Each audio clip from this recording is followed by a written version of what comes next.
Dear students, welcome back to Otilia Vlogs. Today we are studying organizational change.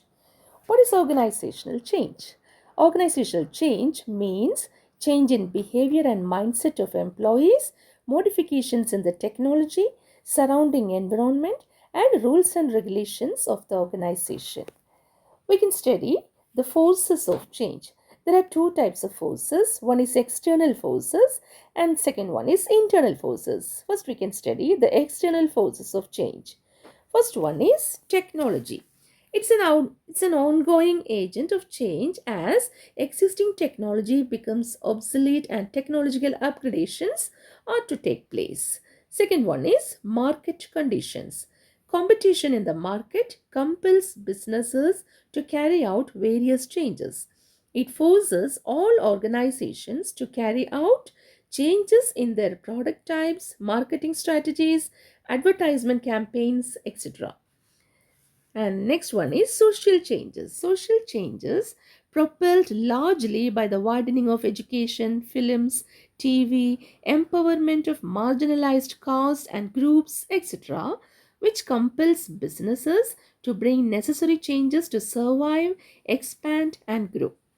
Demand for new products and services, spread of demand to new geographical areas, etc., are examples of how social changes affect business. Another point is changes in policies and laws. Changes in labor laws, corporate laws, policies on import and export all have forced organizations to adapt the business with the changes in the legal framework. Another point is political forces. Political factors also influence the change. It will define the activities which an organization can undertake and the methods which will be followed by the organization. Sixth point is globalization. It is an opening up of businesses to international competition. So, companies should adapt themselves to necessary changes to survive and prosper, or else they will lose their existence. Seventh point is workforce diversity. The appearance and advent of women in the business sectors, changes in the age profile, increase in educational level had a great impact on change. Employers have been compelled to become more sensitive to the employee needs and welfare. These are the external forces of change. Now, the internal forces of change. First one is changes in managerial personnel. Whenever the management of an organization changes, the new management imposes its own business philosophy and style. This may lead to important changes in the way the organization is designed, structured, staffed, and controlled. Why? Because every executive have his own philosophy. Second point is changes in operative personnel. The changing profile of the employees in any organization forces the management to carry out necessary changes to meet the new and rising expectation of its employees. Rights and privileges, working conditions, nature and degree of supervision are all affected by this change. Next point is deficiencies in existing structure. Any defect or deficiency in the organization necessitates corrective changes. Such changes aim to set things right. Poor interdepartmental coordination, barriers in internal communication, unfair work distribution, etc., are some examples of such defects. Fourth point is changes in employee expectations. The expectations of better educated employees are different from the traditional workforce, and these expectations are ever rising. Present workforce focuses on family balance issues along with career opportunities. They are also preferable. They are also preferring flexible work schedules and facilities to work from home. For example, provision of separate toilets for women, compensation. These are some changes brought in the organization regarding the working conditions. Fifth point is changes in work climate. The internal environment of an organization often leads to change. For example, when organizations implement the strategy of layoff, it results into discontentment among the employees because they feel insecure about their job. The fear ultimately affects their productivity. This is because discontented and unhappy workers are never productive workers. Next, we can study planned change. What is a planned change? It's a short answer question. It's a change that does not take place automatically, but it is planned by the organization. It is done to improve profitability, to perform human work or to promote human work, to increase individual satisfaction, and to satisfy the economic needs of the members. Now we can study what are the steps involved in managing planned change. First one is unfreezing. Before a change can be implemented, it must go through the initial step of unfreezing. Most people will naturally resist change.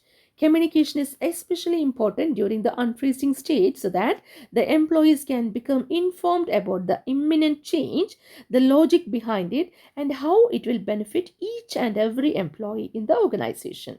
That means the more we know how necessary and urgent a change, then the employees will get motivated and they will accept the change. Second point is changing. The people are unfrozen and they begin to move into transition. It is a time most people struggle with the reality. It's a time marked with uncertainty and fear. During changing step, people begin to learn the new behaviors, processes, and ways of thinking. The third step is refreezing, the final stage of planned change, that is refreezing, where new behavior is reinforced and becomes part of the work routine. Reinforcing new behavior and making certain that it is applied daily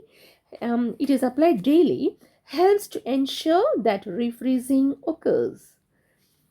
These are the steps. Very important question. Next is, who is a change agent? A change agent is a person or group that helps an organization change by promoting and supporting new ways of doing things. They can be managers, internal employees, they are the internal agents and the external agents. External agents, when we appoint, it's very costly for the organization. For example, consultant, researcher, facilitator, etc. Now we can study human reactions to change. Every human beings are resistant to change because they always want to be in the same habitual environment always. So first one is acceptance. This depends on the perception of the employees towards change. If an employee perceives that the change will affect his or her favorably, then he or she will accept the change. Second one is resistance. All the changes are not resisted. Resistance to change arises due to the differing perception, personalities, and needs. Individuals generally feel comfortable in the habituated environment, so when the change arises, it becomes a source of resistance for them. Group resistance includes strikes, individual resistance include tension, anxiety. These are some symptoms found in the employees. Third one is indifference. In some cases, changes in the organization fails to bring reaction among the employees. This is because employee fails to realize the impact of change or they feel that they won't be affected by the change. The fourth one is forced acceptance. Employees may resist to the change in the initial state, but if the change forces are stronger than the resistance, and then the employees have to accept the change. They are compelled to change at any cost. Now we can study the causes of resistance to change. There are three resistances. One is individual level, second one is organizational level resistance, and the third one is group level resistance. We can study the first one, individual resistance. It includes first one is habit. Human beings are said to be captives of habit. Therefore, they resist any kind of change that forces them to change their habits. Change in working hours is a common example. If the working hours were 10 to 4 and it becomes 9 to 5, employees will resist it because they don't want that change. Next one is security. Change give rise to insecurity amongst many individuals, so people resist change due to the reason of security. Third one is economic factors. Fear of loss of income is a genuine fear associated with any kind of change. Another factor is lack of confidence to perform in the post change scenario. So, individual resistance for economic factors is that. Now, the fourth one is fear of uncertainty. Human beings are constantly plagued by the fear of uncertainty, and any change increases such possibilities. For example, entry into a new organization. That's what they feel. The fifth one is selective information processing. Every human being creates his own world of imaginations, which often act as a resistance to change. This is because people selectively filter out things and facts and avoid those facts which are discomforted for them. And second one is organizational resistance. Organizational resistance include the first factor, that is power and conflict. Changes in the organization may lead to conflict. This is because any change that suits the agenda of one is likely to be resisted by the other. Hence, an organization resists change when it leads to organizational conflicts and power tussles. Usually, in an organization, quality control department and purchase department are always at odds with each other. Second one, differences in functional orientation. People resist change for their own different reasons. Different departments within an organization tend to see issues and problems from their own perspective. Third point is mechanistic structure.